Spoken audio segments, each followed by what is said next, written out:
Say the fox is in the henhouse to mean trouble's underfoot. We say now the fur is flying to mean trouble's overfoot. But let's be clear, foxes in the henhouse spell trouble only for the hens. It just might spell out survival for the fox.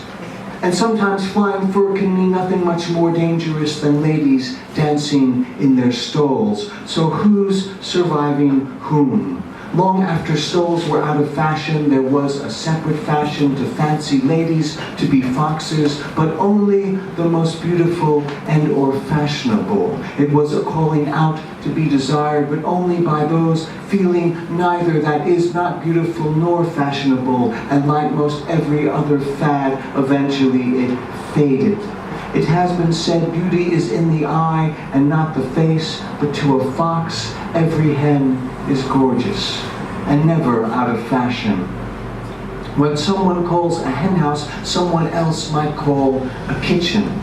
Let us also not forget that chicken wire works best to keep the chickens in, not the foxes out.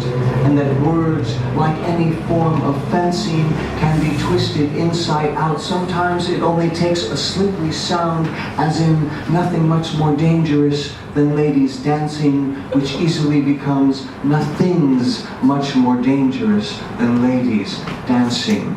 So who is truly dangerous to whom? That is when the fur is flying. Someone else once said, which is to say once wrote, language is a virus.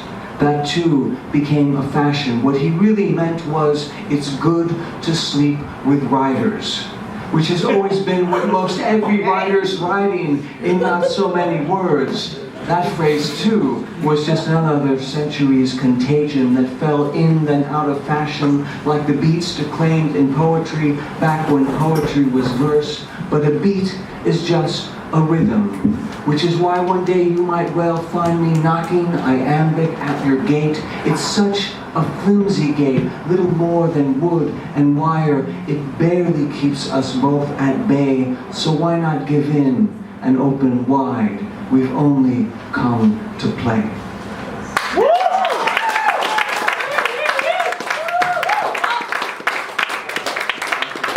And since that ended with a rhyme, I'll do another rhyming thing. This is a villanelle, and I just wrote it a couple days ago. It's called Coloring. Villanelle is a form where the lines repeat a lot, so you hear a lot of repetition in this. I should have loved another one instead. In grays and blues, the colors of these hills. Instead, once more, I kissed you and we bled into each other. In ever deeper shades of red, the sum of every wound was the sum of all our thrills. You could have loved another one instead. But common sense gets tossed like blankets from a bed when caresses can both burn and chill. And so, once more, I kissed you and we bled onto everything that followed. All the pains we fed with ever more desire somehow never got their fill. I should have loved another one instead. And you should have found another one to wed, someone who could have better matched your will. Instead, once more, you kissed me and we fed upon each other's broken glass with every word we said, each in love with one another's ills. We should have loved some other ones instead. Once more, I kissed you and we bled. Thanks.